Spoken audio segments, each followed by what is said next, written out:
Lovely red flowers without using little circles. Come color along as I use a different technique and flick in the color for these flowers. See how I do it.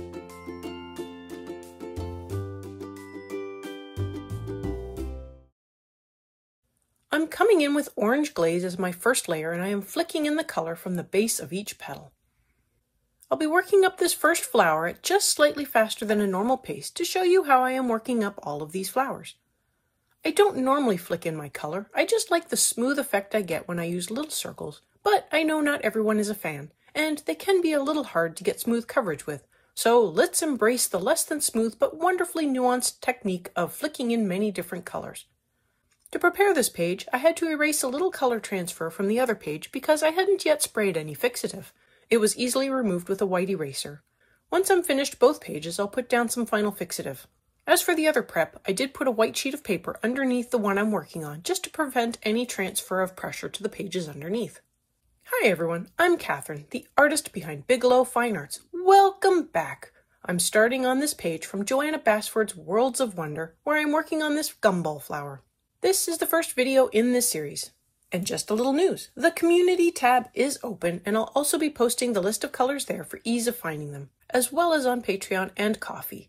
I will eventually start posting occasional polls for upcoming pages, but I'll let you know when I start doing that.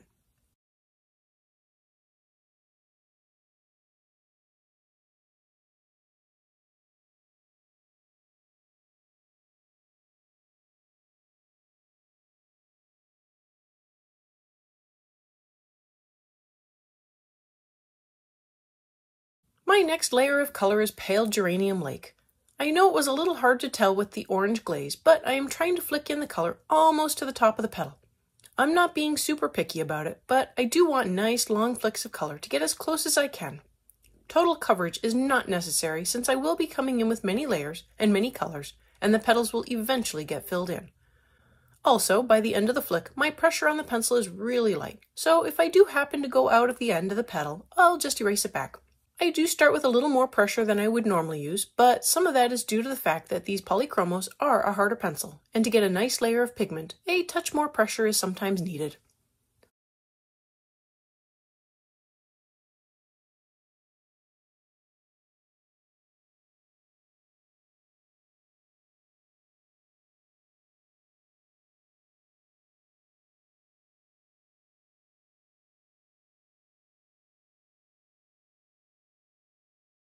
My next color is Deep Scarlet Red. I'm flicking with just slightly less force than the last two colors, so I can keep this darker color just a little lower on the petal, as if the color is fading as it nears the tip of the petal. I am also curving some of my lines just a little, trying to follow the outer edge of the flower to give a little more texture with the lines. So at the edges, the lines curve more than the lines in the middle. It might be hard to tell with these first lighter layers.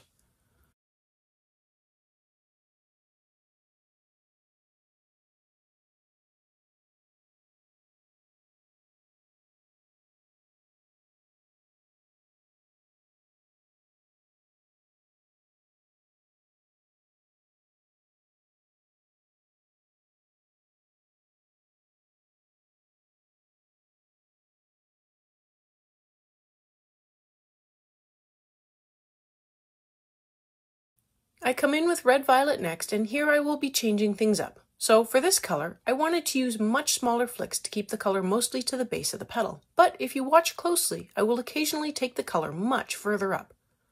I have lined those much longer flicks up with the line art at the top of the petal. I will be creating a little bit of a shadow line at those points, as if the petal is curled a little at that spot. Once I have established this darker line, I will be working it up with some of the other colors after this as well.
I add in manganese violet next. For the most part, I am putting down longer, lighter flicks over the whole petal with a few slightly harder flicks on the darker areas of red-violet. With this slightly darker color, it might be easier to see that I am curving the lines a little, especially at the edges of the petals. Not all of my lines are straight, and I do try to work with the natural curve of my wrist, so that is why I keep changing hand position. That, and so I don't smear color everywhere.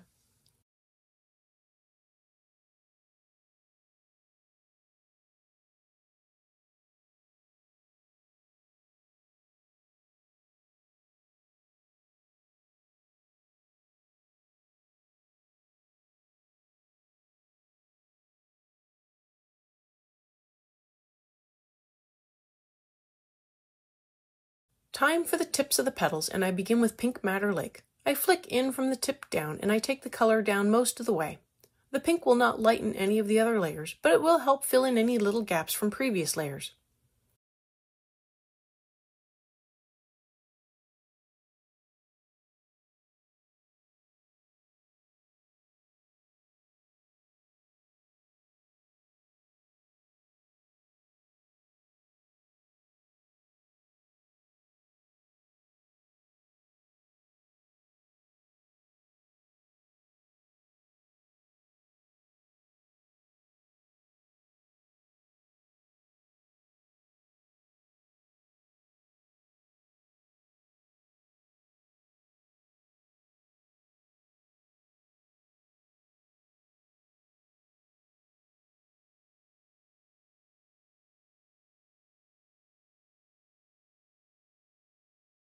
For the little curl over, I fill that in with pink as well, since I wasn't sure what color I wanted the undersides of the petals to be. All of these layers are relatively light in pressure. Even with a slightly harder beginning pressure, the layers are light. I will be coming back in with more layers to build up the color and make it richer.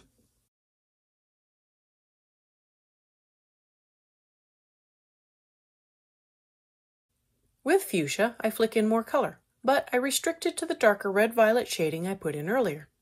I expand the shading just a little more, and I make sure it is filled in all the way to the very tip of the petal as well. If there are other smaller line art marks without red-violet, I add in some fuchsia to help accentuate the line art and blend it into the flower more.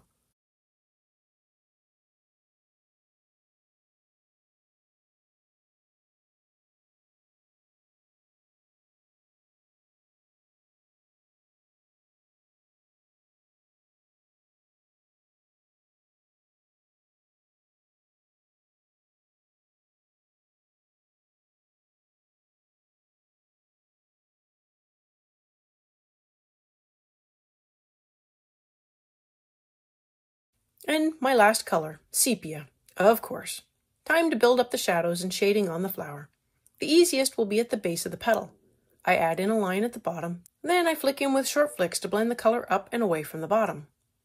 Where the petals overlap, I also add in a line and gently blend it out. For the red-violet shading, I flick in sepia over top to smooth out the shape and darken it a little more. I don't want to go too dark since everything else is so light right now. I am always a little tentative with my first few layers. The remaining flowers will work up darker from the beginning because I know what end goal I am aiming for, so I know I can add in more layers and more flicks to the same area to get a richer color.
Now onto the next set of layers beginning with orange glaze.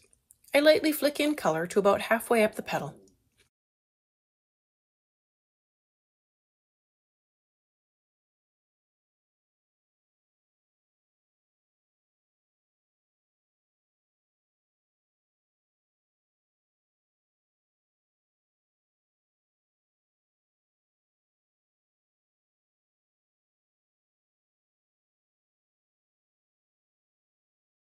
I add in pale geranium lake next, flicking most of the way up. Again, I am not worried about going out at the top, as I will just erase it back.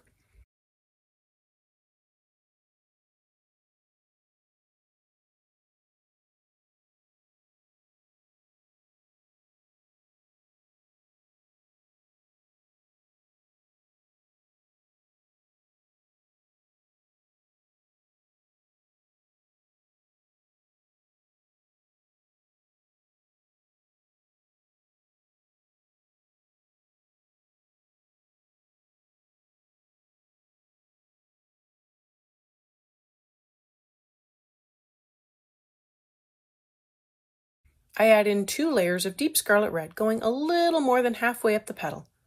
I give it 2 layers since the first layer wasn't getting it dark enough.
I add in pink madder lake coming down from the top of the petal, and I really want to fill in the top right up against the line art. There was not as many layers coming from the top, so I want to make sure I am filling in the petal with enough coverage.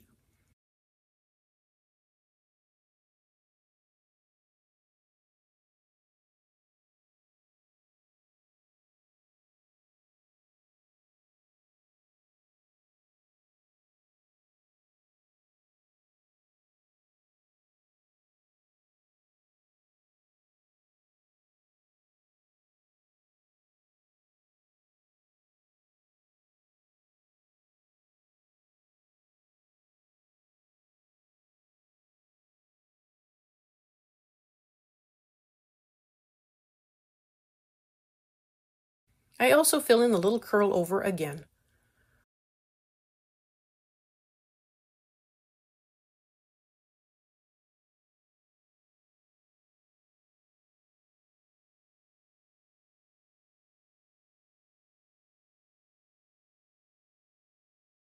I add in more fuchsia, focusing most of the color to the areas with red-violet.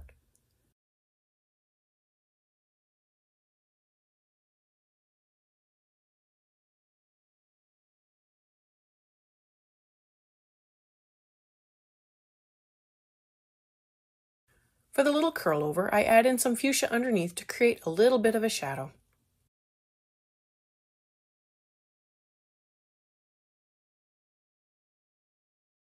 I come in with sepia and I really work up the shadows. I add in more for the red-violet shaping, following it from top to bottom to make sure I have full coverage all the way along the petal, and that really helps bring the colors to life more. I add in more layers at the base of each petal as well as at each overlapping point.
I add in a little more deep scarlet red to the base of each petal, then I come in with my eraser and begin to clean up any extra flicks of color. If this is your first time here, welcome! This is the first part of my flower gumball video series. I have the playlist linked above. Should you be catching this at a later date, all of the videos will be listed there. If you liked what you saw, hit that subscribe button to stay informed of when I post the next video.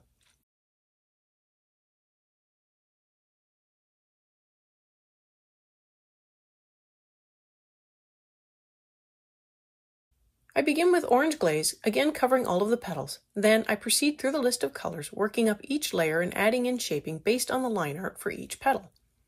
I will be coming in after these and working up the centers, as well as touching up the first flower just a little more. If you like the color of the first one, that works too. But after I finished these next flowers, I realized the color was just a little lighter than these flowers, so I added in a few more layers.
I go back to the first flower with more sepia, deep scarlet red, pink madder lake, orange glaze, then more sepia to increase the contrast.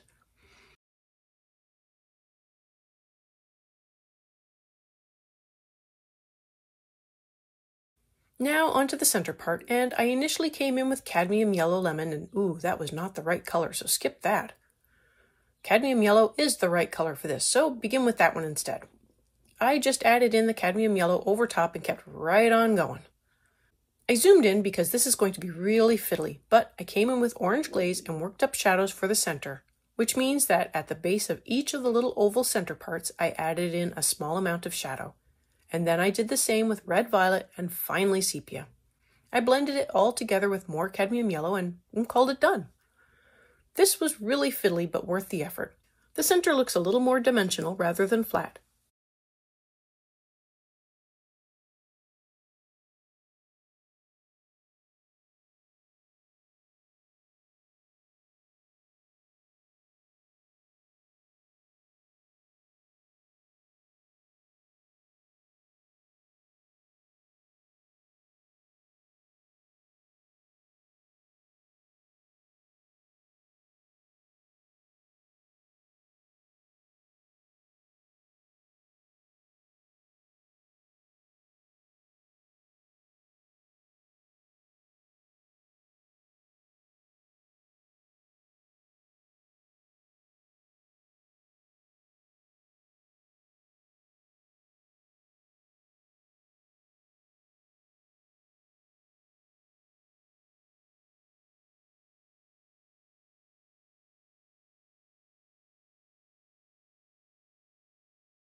And of course, the remaining 4 flowers get the same treatment, although that leftmost flower was quite difficult since the center seemed so much bigger. I toughed it out, and here are my flowers. Thank you all for joining in and coloring along with me. Let me know below or on social media how your flowers turned out. Does this technique work better for you? Let me know. I want to thank you all so much for coming along and joining in with me. If you found this useful, please like and share so others can also find this video. If you want more like this, I have another video where I am coloring up flowers with prismacolors using this same technique. Check that video out here. And until next time, happy coloring!